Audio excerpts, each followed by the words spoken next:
Alors, les enfants. Moi, je ne sais pas vous, mais moi, quand je fabriquais des Lego, par exemple, je fabriquais tout un village ou peut-être parfois un château, une maison. J'essaie de mettre la cuisine, j'essaie de mettre la salle de bain, le salon, puis j'essaie de m'imaginer comment les bonhommes se comporteraient à l'intérieur. Est-ce que ça vous est déjà arrivé, ça? Non, jamais? Ah, mince. Bah, je t'ai donné une idée. Et aux grands enfants, est-ce que ça vous est déjà arrivé aussi? Et moi, ce qui me plaisait le plus, c'était d'imaginer de rapetissir suffisamment pour rentrer dans ce lieu. Je me suis dit, si j'étais suffisamment petit, j'aurais un château. Est-ce que ça vous est déjà arrivé, ça? J'ai encore donné des idées alors. Mais en tout cas, c'est chouette de pouvoir s'imaginer rentrer dans ce qu'on a créé. Certains essaient de le faire aussi, par exemple, en fabriquant des jeux vidéo, ce genre de choses. C'est quelque chose qui nous attire. Et vous savez quoi?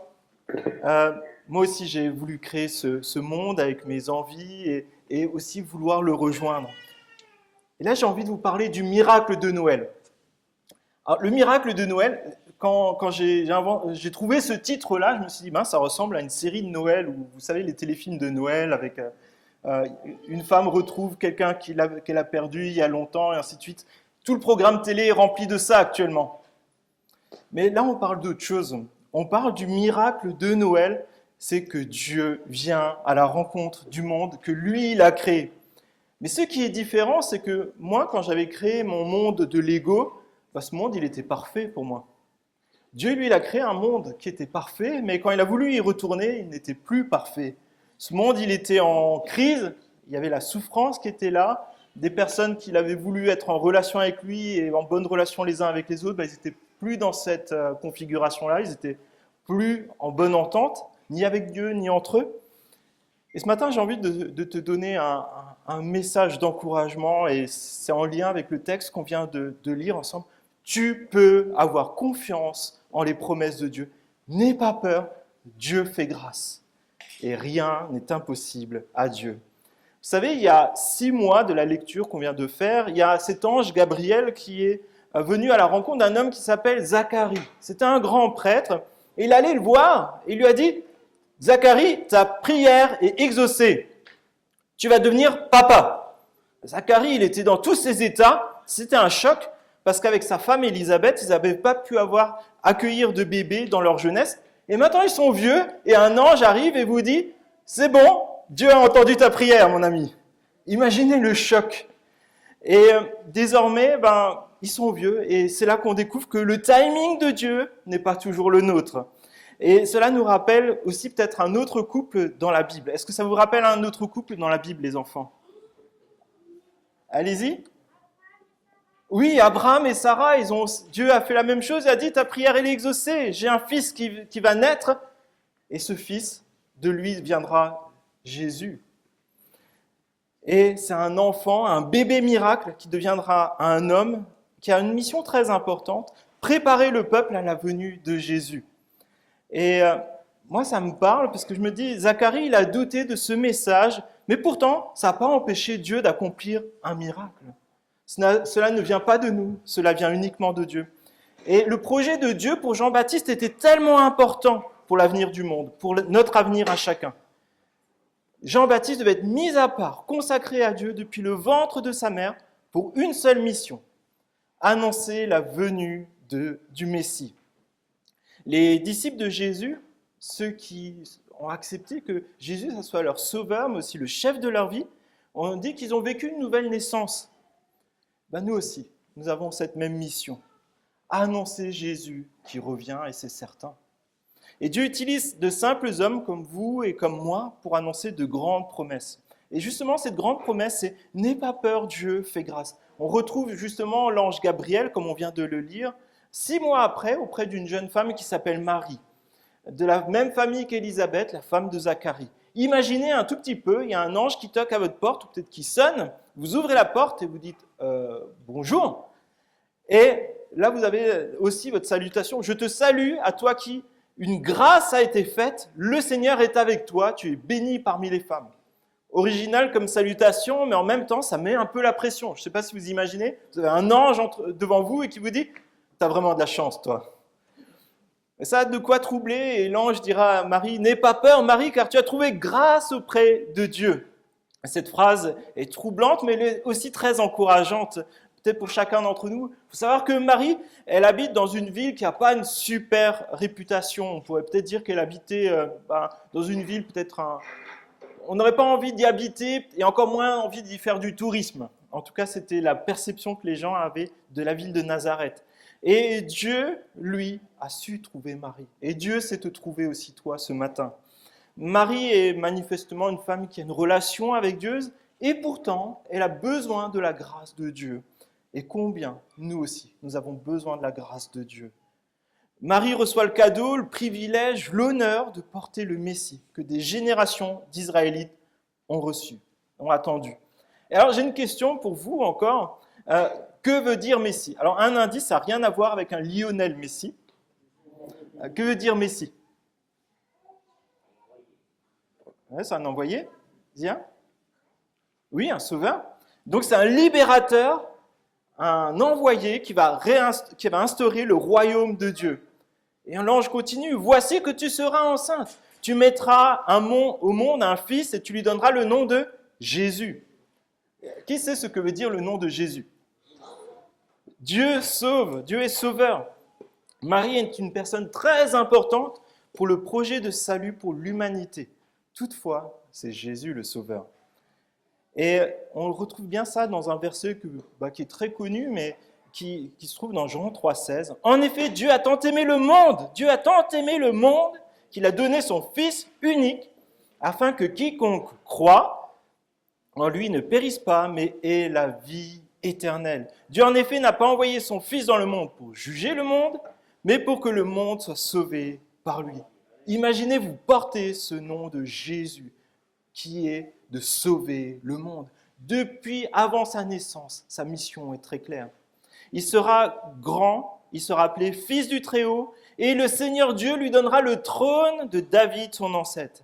Il régnera sur la famille de Jacob éternellement, et son règne n'aura pas de fin. Lorsque l'ange énumère les titres que portera cet enfant, les yeux de Marie devaient briller. L'ange faisait référence à beaucoup de promesses qui se trouvaient dans des prophéties, dans Ésaïe, Samuel, les psaumes, Daniel. Et c'est un peu comme s'il y avait des chansons qui étaient en train de résonner dans la tête de Marie. Si par exemple vous chantez « Allons enfants de la patrie », bon ça tombe bien, il y a les drapeaux là, mais ça vous rappelle tous les morceaux de la chanson. En tout cas pour ceux qui vont au foot, ils se les rappellent plus souvent, mais il y a beaucoup de strophes qui parlent de plein de choses différentes, mais tout est en train de résonner, de prendre forme. Et c'est ce que vit Marie en se rappelant les psaumes, les prophètes, et ainsi de suite. C'est comme des chansons qui s'enchaînent et qui remontent dans les souvenirs et qui disent « Maintenant, c'est le moment ». Le Fils de Dieu est un terme qui a suscité beaucoup de confusion, et notamment chez nos amis musulmans, mais même parmi les chrétiens, je pense qu'on n'est pas toujours trop au point sur qu'est-ce que ça implique concrètement. Il faut comprendre que le titre de Fils de Dieu, c'était un titre qui, entre autres, était donné au roi d'Israël, pour indiquer que Dieu l'a choisi et que Dieu l'a appelé à rétablir la paix et l'ordre lors de son règne. Il s'agit d'un titre qui est royal pour montrer que Dieu est le roi des rois. C'est lui qui est souverain, y compris sur les rois et toutes les personnes qui peuvent être dans la politique. Le terme de Fils de Dieu est employé aussi pour nous, dans le Nouveau Testament, pour dire que nous sommes co-héritiers de Christ lors de son retour, que nous partagerons tout ce que Christ a eu, nous le vivrons toute cette joie de partager cet héritage avec lui. Comparé aux autres rois, Jésus, lui, régnera éternellement. Et c'est ça notre espérance. C'est pour ça qu'on peut savoir que Dieu lui-même vient régner.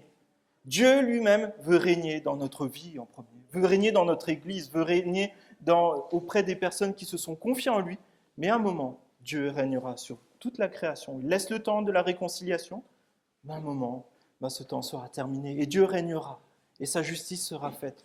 Mais c'est un grand privilège de connaître ce grand roi des rois qui fait irruption dans la création pour nous rencontrer. Alors mon ami, n'aie pas peur, Dieu est le roi qui fait grâce.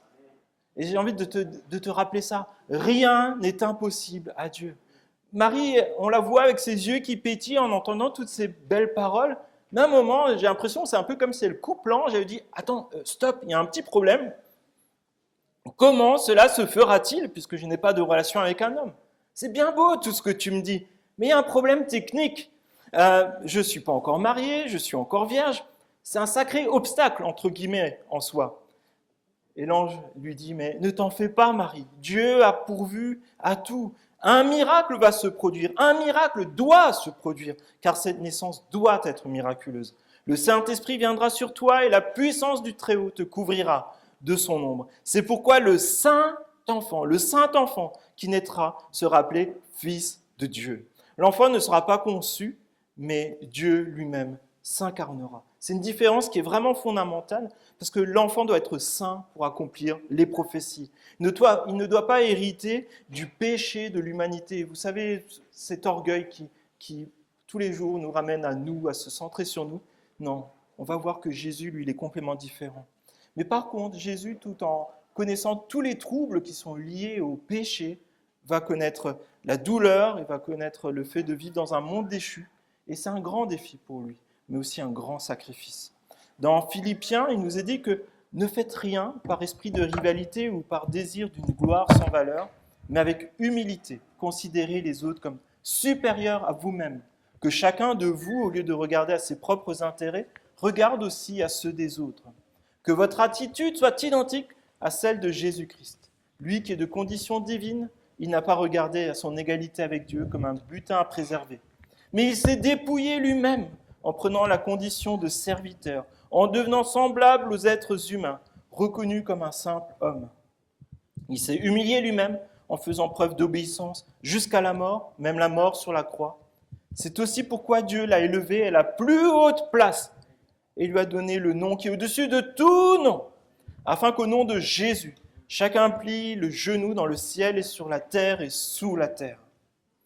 Le mot péché, je dois avouer qu'aujourd'hui ça résonne un peu vieille France, ça fait un peu démodé, ça semble un peu parfois d'un autre temps. Pourtant c'est tellement présent. Et là on découvre qu'il se manifeste tellement facilement dans notre orgueil, à chaque fois qu'on est seulement centré sur nous-mêmes. Et on nous demande de regarder à qui est Jésus et à son amour qui est désintéressé. Jésus a tellement aimé qu'il n'a même pas regardé à lui-même, il s'est sacrifié pour nous. Afin que nous soyons réconciliés avec Dieu, libérés du péché, parce que le péché nous détruit. Voici qu'Élisabeth, ta parente, est elle aussi devenue enceinte d'un fils dans sa vieillesse, celle qu'on appelait la stérile dans son 6e mois. En effet, rien n'est impossible à Dieu. Lorsque on entend ces récits de naissance miraculeuse, j'imagine que peut-être certains d'entre nous, ou peut-être qui nous regardent aujourd'hui sur YouTube, on vous salue, ont peut-être souri intérieurement en se disant « Oh, quand même ». Mais cela est tellement choquant, le récit de ces naissances miraculeuses, que ça dépasse notre compréhension. Pourtant, au milieu de nous, il y a des personnes qui pourront en témoigner. On leur disait « Tu n'auras jamais d'enfants » et aujourd'hui, ils en ont plusieurs, ils remplissent des rangées entières. Amen. On est tellement content de connaître ces familles, d'avoir ces enfants parmi nous. Mais pour autant, je me pose quand même la question, je sais que c'est le temps de Noël, on veut se réjouir, mais c'est aussi le temps de se poser des questions par moment. Est-ce que nous sommes encore choqués de ce que font les hommes? J'ai vu un article il y a juste peut-être quelques jours, et il s'appelait comme ça, « C'est un record vertigineux ». En octobre, la petite Molly Gibson est née avec la particularité d'être 2 ans l'aînée de sa maman. Molly était un embryon congelé depuis 27 ans. Mes amis, si la folie de Dieu, si la folie des hommes est sans limite, soyons assurés que la sagesse et la puissance de Dieu ne l'est bien plus. Dieu fait ce qu'il veut et il fait tout pour son royaume, pour que ça se passe bien, qu'on puisse vivre dans un royaume qui sera harmonieux. En effet, rien n'est impossible à Dieu. Réjouissons-nous de ce que Dieu il vient à notre rencontre et ce matin c'est un temps précieux. On peut se dire, je veux être disponible, je veux que tu puisses me parler. Mes amis, c'est une grande joie, une grande nouvelle que nous voulons célébrer aujourd'hui. Et je voudrais juste terminer en juste nous rappelant la situation de Marie. Elle n'est pas simple du tout, c'est une jeune femme, elle n'est pas encore mariée. Ça veut dire que s'il y a un enfant qui vient, elle va être reniée par son fiancé. Elle va être reniée par sa famille, ses amis, elle sera peut-être exclue aussi de la société, elle vivra sans doute l'humiliation toute sa vie. Et pourtant, Marie, qu'est-ce qu'elle répond? Je suis ta servante, Je suis la servante du Seigneur, que ta parole s'accomplisse en moi. Et pourquoi est-ce qu'elle peut dire oui, je suis présente? Car elle ne regarde pas à elle-même, mais elle regarde à Dieu. Dieu accomplit ses promesses, mais cela ne sera pas forcément confortable pour nous. Et j'ai envie de vous donner ces 5 vérités, je pense, qui ont vraiment encouragé Marie. Jésus est parfaitement humain, tu deviendras enceinte et tu enfanteras un fils. Jésus est parfaitement Dieu, le saint enfant qui naîtra sera appelé Fils de Dieu. Jésus est le Sauveur, tu lui donneras le nom de Jésus qui signifie Dieu est Sauveur. Jésus est sans pareil, il sera grand à la fois en personne et dans son œuvre. Et enfin, Jésus est éternellement roi, il régnera et son règne n'aura point de fin. Ce matin, j'ai envie de nous dire, mais n'attendons pas d'être confortables pour commencer à vivre selon le programme de Dieu. Le timing de Dieu ne sera sans doute pas le nôtre. Le programme de Dieu peut peut-être parfois chambouler ce que nous, on avait prévu pour nous. Mais c'est seulement en rentrant dans le programme de Dieu que tu pourras expérimenter les promesses de Dieu. Seulement lorsque tu seras dans le planning de Dieu que tu pourras expérimenter cette joie, cette paix qui découle de quand on obéit à Dieu. Alors mon ami, ce matin, je veux vraiment t'encourager dans ce temps de Noël. Tu peux faire confiance dans les promesses de Dieu. Tout ce qu'il a annoncé, c'est déjà produit, et tout ce qu'il a encore à faire va se produire. Alors n'aie pas peur. Dieu fait grâce, et rien n'est impossible à Dieu. Je vais simplement prier, puis on va continuer dans ces temps de lecture et de chant. Oui, Père, je te remercie parce que c'est un moment de grande joie au milieu de nous, de pouvoir nous rassembler. Ça fait tellement longtemps qu'on attendait ce temps et c'est tellement beau de le vivre à Noël, de se rappeler que toi, tu es ce Dieu qui vient à notre rencontre, même quand on est dans une situation inconfortable. Peut-être qu'on a des difficultés à se rencontrer, même en église. On a peut-être des craintes par rapport à des maladies, à peut-être la crainte de l'avenir. Mais nous savons que tu es ce Dieu qui est Dieu tout-puissant. Et nous n'avons rien à craindre et tu es ce Dieu qui accomplit des miracles. Rien ne t'est impossible. Et je te prie, s'il te plaît, que vraiment ces paroles imprègnent chaque moment de nos vies. De savoir que toi, tu es à nos côtés. Toi, tu es venu à notre rencontre. Et je te prie particulièrement pour mes amis, peut-être qui ne sont pas encore assurés de cette joie, de cette paix que tu donnes dans ton royaume. Je te prie, s'il te plaît, que tu donnes ce matin d'ouvrir les yeux de leur cœur pour qu'ils puissent accueillir cette grande nouvelle, cette grande joie, que toi tu es ce Dieu qui sauve, ce Dieu qui conduit dans un royaume où tout sera parfait, où tu régneras éternellement. Je te prie dans le nom de Jésus-Christ. Amen.